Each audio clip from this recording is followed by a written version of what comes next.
everybody who is watching this video. My name is Olenjolai Singo from the beautiful and fantastic country, the United Republic of Tanzania in eastern of African continent. I would like to welcome you onto our official YouTube channel, which we are teaching students, we are training students online. And the channel is called the Online Diploma Polytechnic Institute of Tanzania, in square brackets Olenjolai. In these official YouTube channels, we are solving problems, and the main problems that we are solving, we are helping or we are teaching and training ordinary diploma students who are pursuing engineering courses and the science courses. So we are solving their problems and teach them and train them and take the complex materials in engineering mathematics or scientific mathematics and break them into small slices so that we can help them to go through the course that they are doing by that time.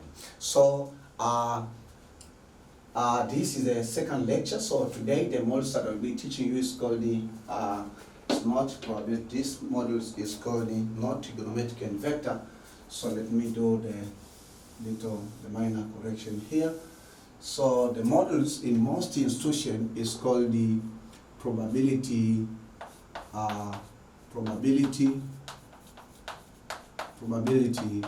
and the statistics. So probability and statistics for ordinary diploma, not for the A-level. Again, I have some other 5 official YouTube channels.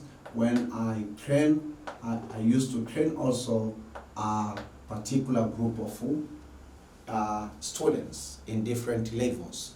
So these modules in many of institution is being taught to NTA level. So this is National Technical Awards. We call it NTA level 5. Okay. So in some other institutions in the world, you might find maybe to be the modules of the third year or the first year for the diploma students, regardless. But in most, in many institutions or colleges or universities that offer diploma in engineering or science courses, they used to learn this module in second year. Okay, the topic of the chapter that I'll be teaching today is in introductions of statistics, or we call it basic statistics, but it's the intermediate statistic between the statistic that you've been taught in O level and this statistics that we are going to teach you. And this is lecture 2. We have already taught lecture 1. And we are going to focus on terminologies of 40 of statistics, or terminologies used in statistics. So you can say that this is terminologies used in statistics. So before we start this lecture, let us go to the quick review. But before we do the quick review of lecture 1, I would like just to let you know about few issues before we start our session. Okay, remember that my classes are very interactive, so use the comment. First of all, I would like just to tell you a few things that you have to do in order for you to be connected in this online program. Okay, number 1, make sure that you sign in YouTube platforms and then subscribe onto this YouTube channel, because always we upload or we add new video onto this YouTube channel so that the YouTube community may inform you. So that's number 1. Number 2, also you are allowed to share these materials because they are public, so you can share with some other colleagues or some other students who are pursuing diploma in engineering or science courses across the country of United Republic of Tanzania, whether Tanzania Eastlands or Tanzania, the mainland that we call Tanganyika, and even in Zanzibar for the engineering and the scientific institutions. These materials might be relevant for them.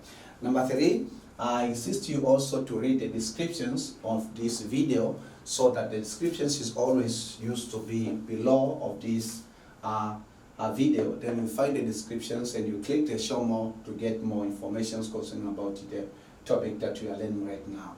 And hence number 4, in case that you have your questions or you have questions along the lecture. So when I'll be teaching the lecture, we can use the digital tools, and the digital tools that you can use for their YouTube platform. You can use the comment sections below the descriptions, So you have description here, below you have the comment section, so you can ask your questions, and also you can read questions have been asked by other students, and even can read the answers of the question that I've answered, or even some other students have answered. And you can use also the comment section for the group discussions online. Okay, so that's and lastly, remember that this material, you can enjoy this material at any time and anywhere.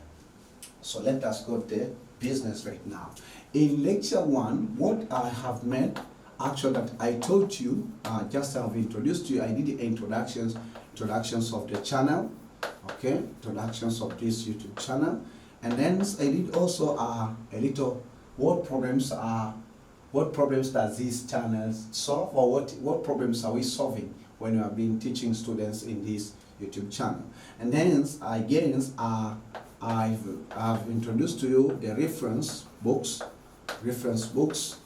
and reference books and materials that we can use on learning statistics and probability for diploma engineering students and science and diploma scientific students. But that's not enough, but also I shared with you about my big picture of basic engineering and scientific mathematics. So big picture of maths. So I shared with you, so you have to go through it. And then I have made introductions of statistics, what the meanings of statistics, and then I taught you about types of statistics. Okay, so types of statistics, and we say that we have 2 types of statistics. The first one we call descriptive statistic, okay, descriptive statistics, and then the second ones we call it in inferential statistics. So we have descriptive and inferential statistics. So those are the 2 types. So today I'm going to teach about terminologies used in statistics, which is a fantastic and even a very interesting subject. So the first terminology that we are going to learn is called I would like to learn about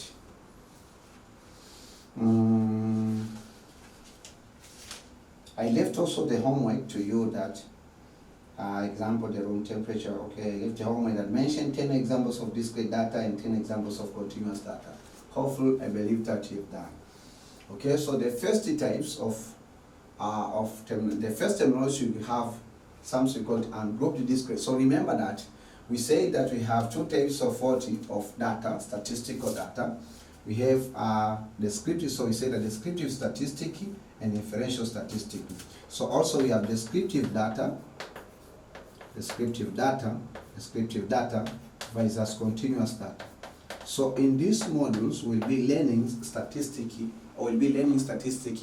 by using descriptive data and not the continuous data. So you learn statistics by using the continuous data when you'll be pursuing your undergraduate in engineering or in science.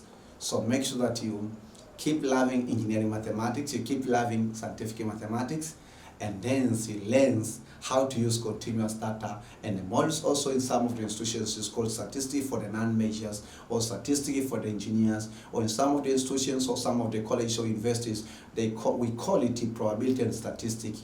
It's very interesting. But again, that in case you want to see what you'll cover in continuous random data, you can also go onto my onto another YouTube channels where I'm teaching also, or I'll be teaching you about the continuous data, or about probability and statistics. It's called Online Undergraduate Polytechnic Institute of Tanzania, in square brackets Olenjolai. So you just replace the word diploma and write undergrad.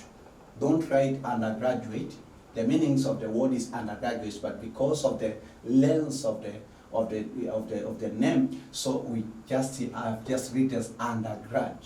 So you can learn too much about the continuous data, because also I've uploaded several videos there in order to teach students who are in that level at this moment. So we will be together. So even if you pursue undergraduate or bachelor programs in engineering or scientific, I promise you that you will I will be helping you, I will be teaching, so we'll be together, and I believe that you will enjoy the beauty of engineering mathematics and scientific mathematics, because mathematics is beautiful and it's not a complex subject the way that you might be thinking.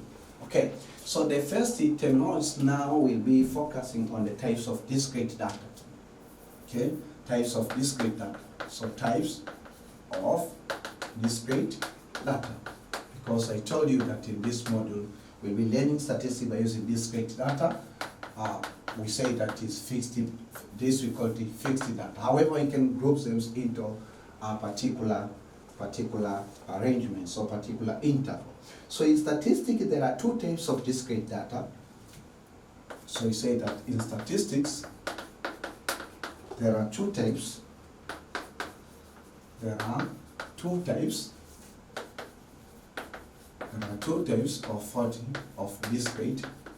Two types of discrete data, right? Two types of discrete data. Okay? And these two types of discrete data, the first one, we call it ungrouped.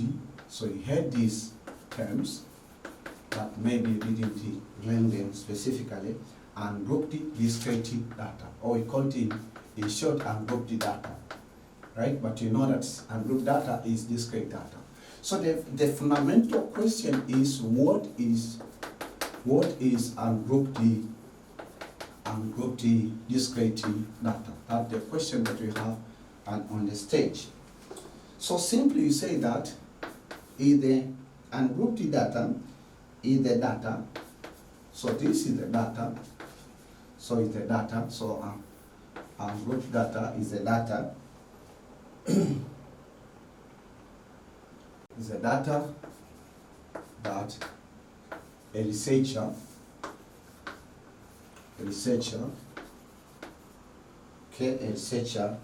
collecting from what? From the experiment, or from the certain study, or from what? Observation. So the first data means that the data that the researcher collected, okay, the researcher first collected from the experiment. First collected from what? From the experiment. That's the meanings of what? So this is the data. And grouped data is the data that a researcher or researchers first collected from experiment or study or observation. That's one of the definitions. Or we can say that ungrouped data is a list of actual discrete data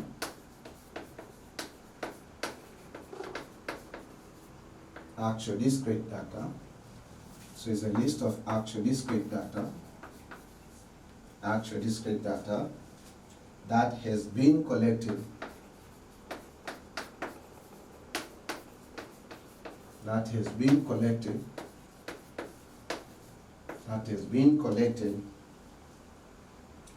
in a certain experiment.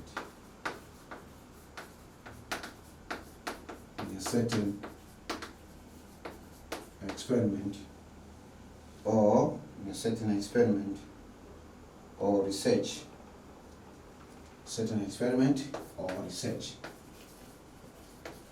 So these are the two definitions of ungrouped data. So we say that it's the data we collect. So when we're doing an experiment, maybe we are doing a biological test, right? A biological test of 20 patients in Muhimbili Hospital, maybe in Benjamin Mkapa at Dodoma Hospital. And then so we want to do maybe biological test of typhoid.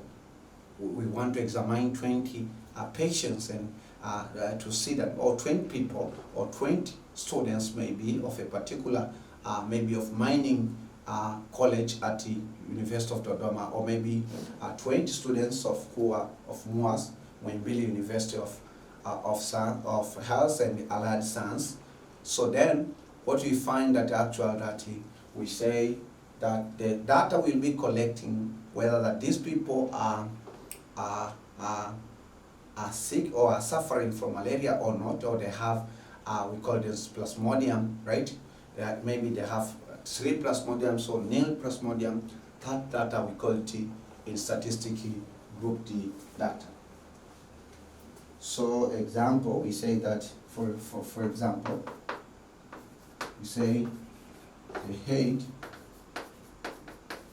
of 20 OD, ordinary diploma students, okay, is like this one. So let's say not 20, this is of 5, okay. So for instance, this one student is 2, say it is 2.2, the other one is 2.1, okay, 2.1, and the other one is 2.5, and then the other one is 2.4, and the other one's possibility is what? 2.6, 2.6, and then that we say all heights are in meter. All heights or all values are in meter. So this is 1 meter. Okay, so this is 1 meter, right? Right. So that's the example 40 of group D data. The second example, no, the second type of discrete data, we call it group D data. Say, group D data will be using this terminology frequently as long as we are learning about statistics for diploma, engineering, and science courses. Group D data, right? So the fundamental question is, what is group D data? So that's the question. What is group D data? So we say that group D data, we say that are the data, or is it that, yes, are the data, one of the resource defined that the data formed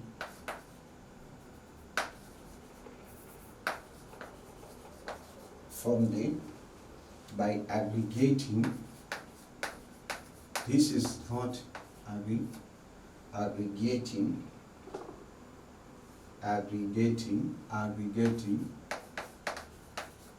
the individual. This is not continuous data. The individual,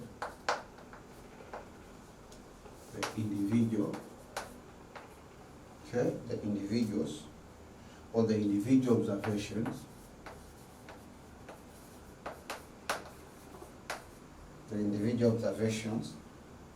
of a variable,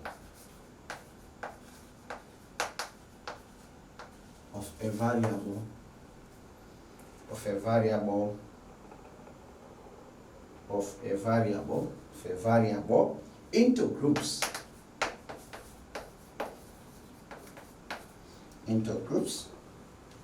so that a frequency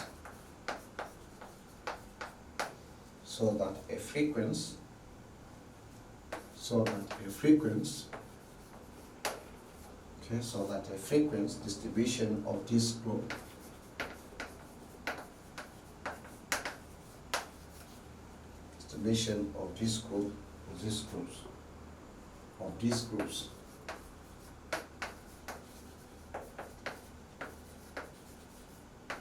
serves as a convenient means of summarizing, as the convenient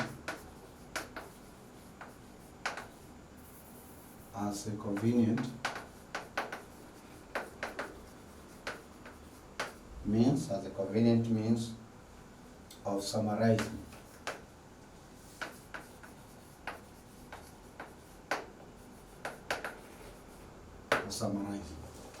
So group D data, say with me, group D data are the data formed by aggregating the individual observations, right? The individual observations of 40 or variable into groups, so that a frequency distribution of these groups serves as convenient means of summarizing. Or, in other words, you say that is a group of certain interval, is a group of a certain interval of discrete data. Or, simply say that is a group,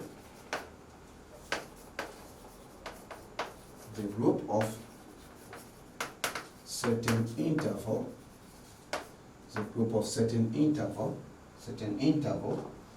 of discrete data. So that's the meaning of 40 of group data. Remember that, not this before. Okay, let me just give you an example, and then I will give you a note. Example, maybe we say that the age of let's say of 6 students, or 6 ordinary diploma students is, let's say, some of the ordinary diploma students 20 years, the other ones is 18, some of them are 23 years, and some of them are, let's say, 25 years, some of them are 21 years, and then some of them are 26 years. So 1, 2, 3, 4, 5, 6. So you have 6 data. So this list of data, we call it in mathematics or in engineering mathematics, this is ungrouped data. So we can formulate, we can convert, or we can express the ungrouped data into grouped data.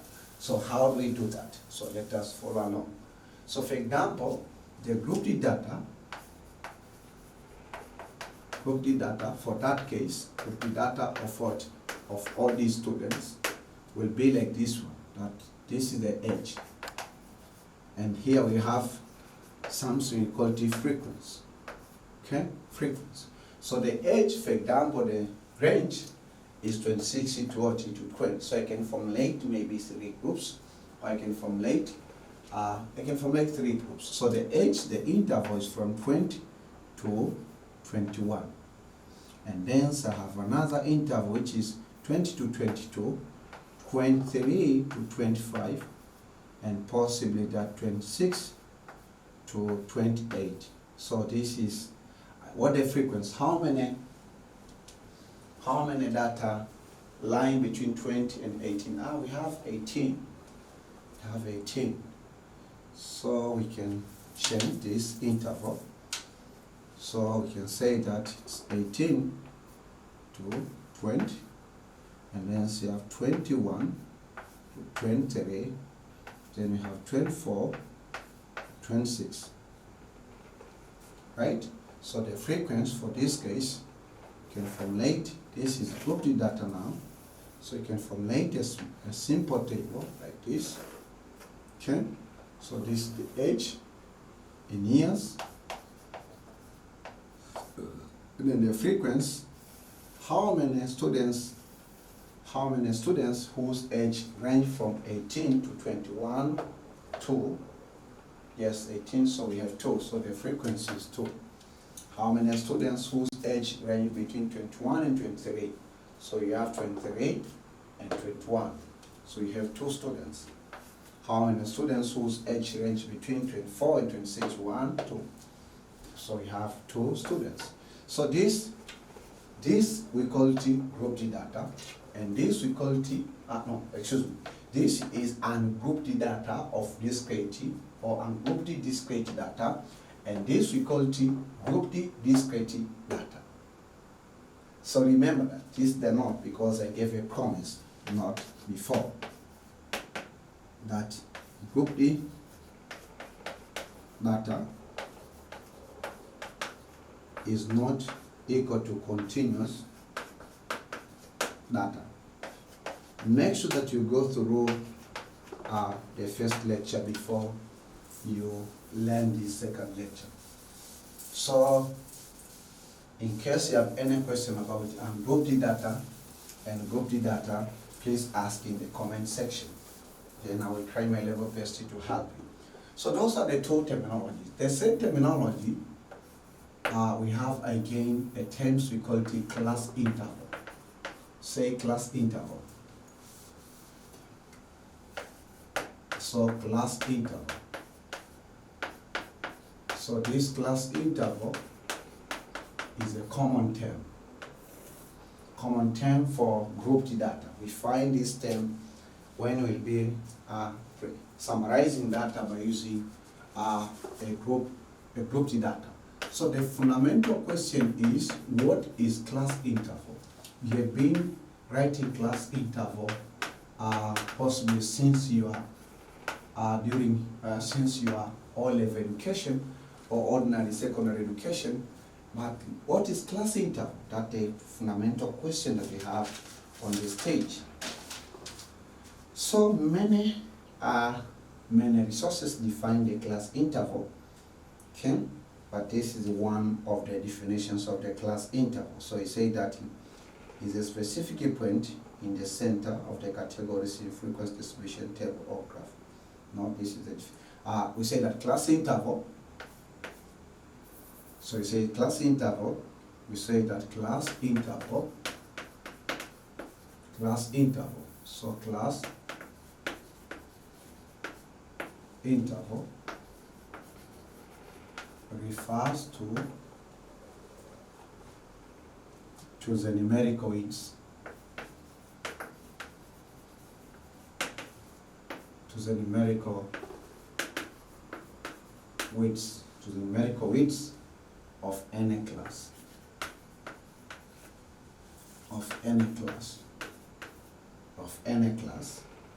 in a particular distribution.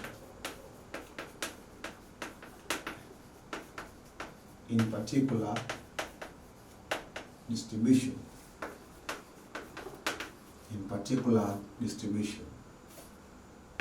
That's the definitions of class interval. Or is the interval of each class of discrete data that representing the boundary of the data. Okay, so we find a specific point in the set. I will say that it refers to the numerical weights of any class in particular distribution. So example of class interval. Okay, class interval is in this is class interval. So for example, this 18 to 20, and then we have 21 to 23, etc. So the first term, so that's very important. The first term, or the first terminology we have, the terms we call it, or the first terminology we call it class mark. So class mark, this is the terminology for group D, for both group D and ungroup D data. Say class mark. Class mark. So the fundamental question is, what is class mark? As statisticians, what is class mark? What is class mark? Right? So you say that class mark is a specific point. It's a specific point in the center.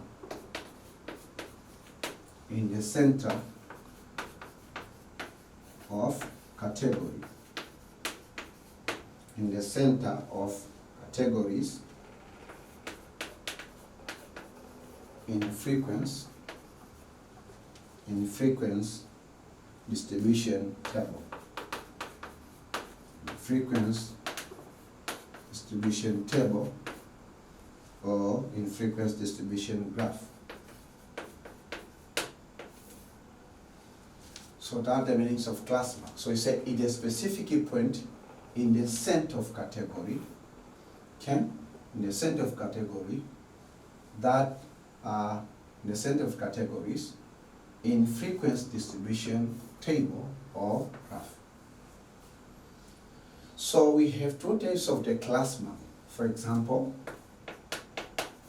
the class mark of ungrouped data. For example, in this case, is 20, 18, and then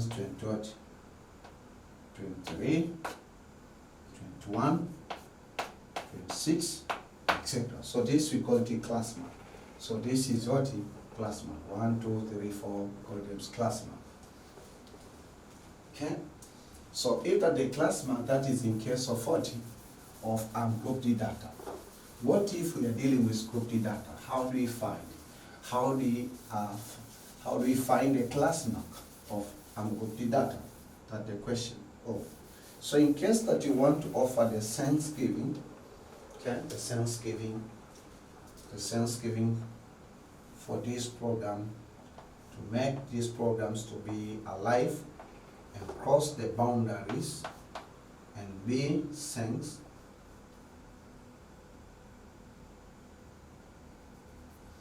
Okay, if you want to offer your Thanksgiving, then you may use this telephone number.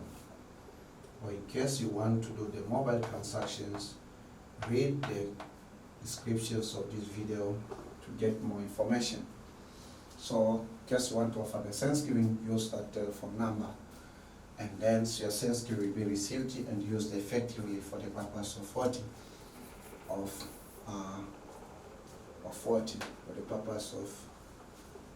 purpose of paying the running cost for these programs, for many lectures of statistics and probability for the diploma level to be in air.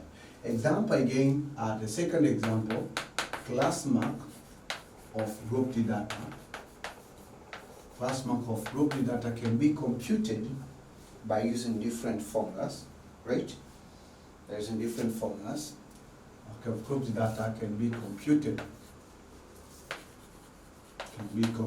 or calculated by using different formulas, right? By using different formulas. So one of the formula, we say that the class mark is equal to what? The lower class interval, the lower class interval plus the upper class interval, then divided by what? By 2. So that's one of the formula that we can use to calculate the class mark for grouped data, right? So for example, in this example, for instance, that we have H in years, and then you have a column for frequency, and you want to calculate what the class mark. So the interval is 18 to 20, and then you have 21 to 23, and then you have 24 to 26. So the frequency rate is 2, 2, 2, and sum of the frequency, this will be 6, and then the class mark will be 18 plus 20. So it will be 18 plus 20 over 2. So that will make 36, right? So 36 over 2, this is equal to, no, set 8. Set 8 over 2 is equal to 19. And then here we have 21 plus 23 over 2. So the class mark for this case will be 22, because it will be 44, excuse me. So then here we have 24 plus 26, this will make 50. So the class mark for this case will be 25. So this is the way that we can compute the class mark for grouped data. Don't want to waste much time. This is just a reminder. I believe that you've been learning this stuff during your O-level academics. Okay? So this is the arrangement, just like that. So that's all about 30 class mark. So you can now compute the class mark in different cases. So that's the first terminology. We have the fifth terminology. In this fifth terminology, we call it class size. Say class size. So the fifth terminology, used in statistics, we call it class size. So what is class size? So this, we have notations of I, or in some of the books we have notations of 40C. class size. So when we say class size, we don't mean about this is statistical class, not just like a class size for your physical education, right? So we are talking about the class size is all of this is what we call the class, right? It's just a way that we can summarize the statistical data. So the fundamental question always we have to ask ourselves, what is the meaning of class size? What is the meaning of the class size? Because yes, we can be computing, but what does it mean? Well, so class size, we say that class size is defined, so the class size is defined as the difference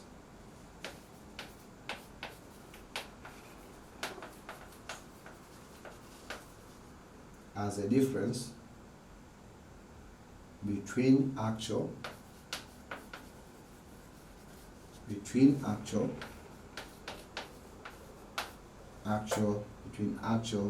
upper limit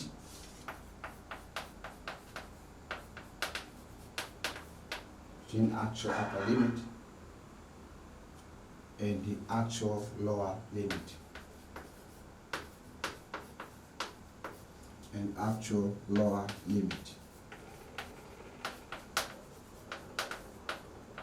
Actual upper limit and actual lower limit of a given class interval.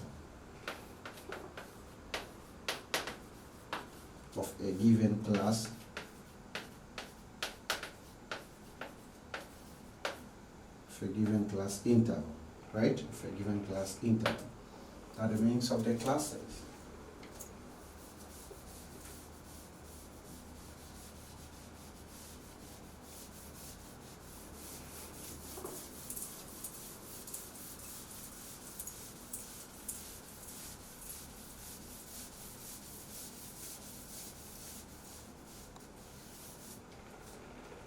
So class size is defined as the difference between actual upper limit and actual lower limit, right, of a given class interval.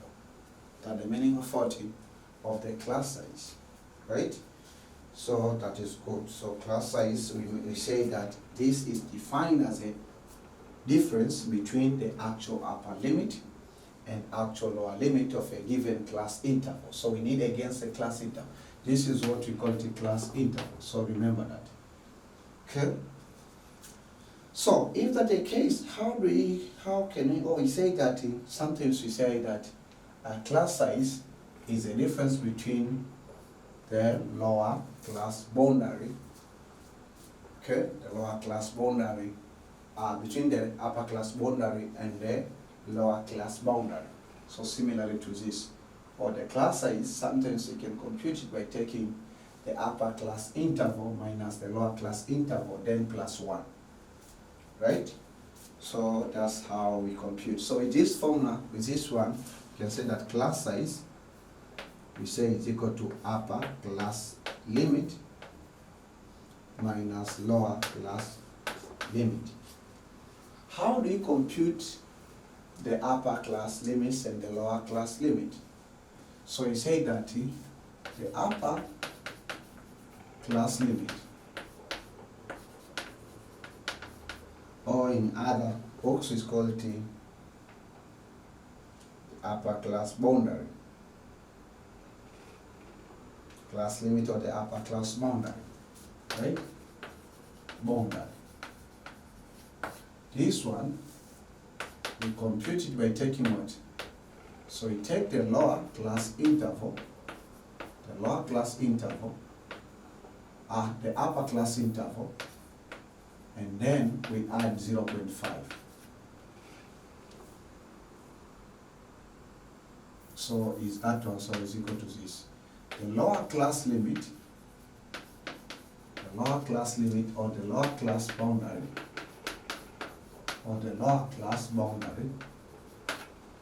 this one is given as what? Lower class interval minus 0.5. So that's how we compute the class size. So class size now will be the difference between upper class limit and the lower class limit. So for example,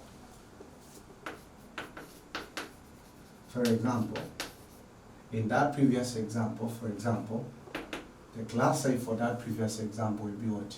So you say that this is H, this is column for H, this is column for the frequency, this is the column for the class size, this is the column for the class mark, and the column for the class size.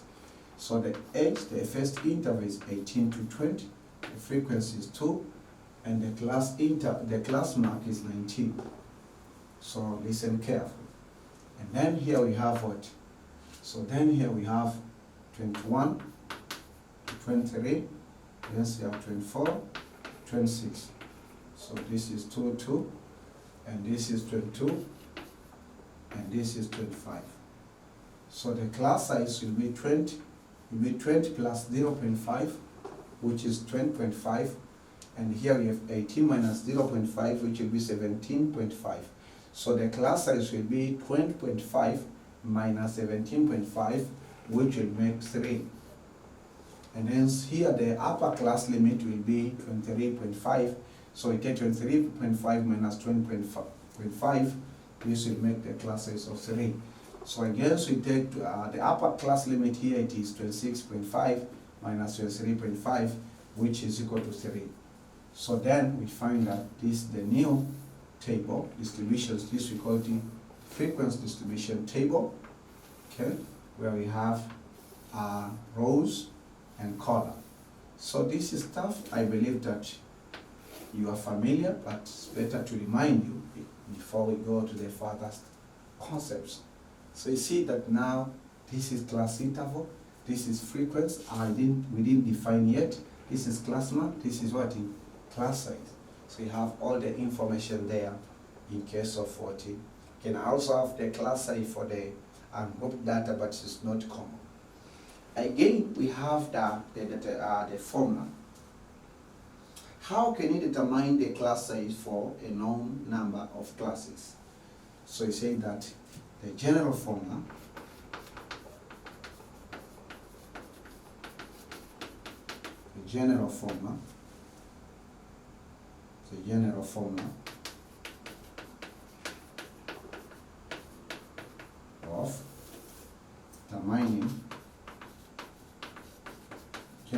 of determining the class size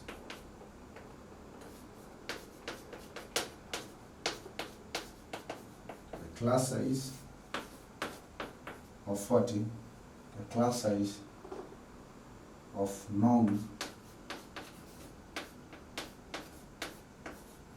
So the class size of known class size of known number of classes.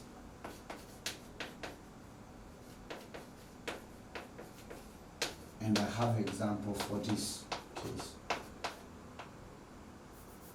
Solve question for this concept, and hence I will leave the homework for you to try and test yourself if you've understood. So the subtitle there states that there is a formula which we can use as engineers. There's a general formula that we can use for as engineers to determine the class size of known number of classes. And this formula, we say that the formula is given as, okay, so we say that the formula is, the class size is equal to what? Is equal to range of, and this is a common formula for ungrouped data, range of ungrouped data, so you know what the meanings of ungrouped data, and then so you divide by what?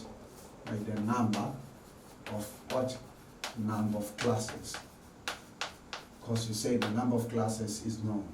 So this formula is very crucial for this module.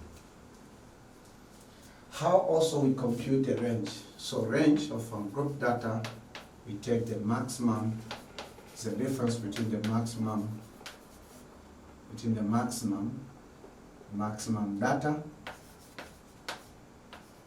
minus the minimum data. So there we get the range. So there we get what the range of that statistic of values. Okay? So we have example for that, don't worry about that. We'll cover that formula and we'll see how we can solve this problem. Well, you have any question at that stage? You have any questions from the beginnings of this lecture to the point where we are? In case you have any questions, that is good. And I like students who like to ask questions, because when you ask questions, you understand more than. So make sure that you ask your questions in the comment sections, and I'll try my level best to go to answer your questions. So the next terminology used in statistics, that will be the sixth terminology. We call it class boundary. And this terminology, it is arised when I've been teaching the fifth terminology, which is the class size, called class boundary or class limit. So the question is, what is class boundary? What is class boundary? So class boundary are the data values which separate classes. Are the data values which separate